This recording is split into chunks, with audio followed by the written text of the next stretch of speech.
ദീപ്തി, ഞാൻ പറഞ്ഞത് നിനക്ക് മനസ്സിലാവില്ല, ആർക്കും മനസ്സിലാവില്ല.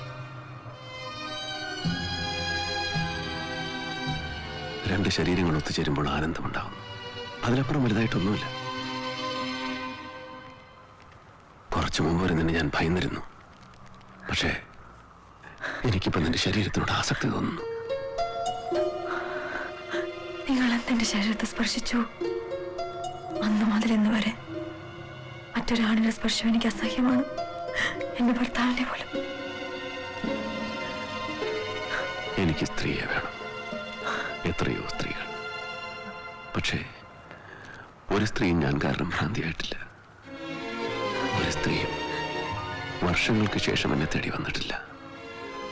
പക്ഷേ ഈ ഭ്രാന്തി എന്നെ തോൽപ്പിച്ചു.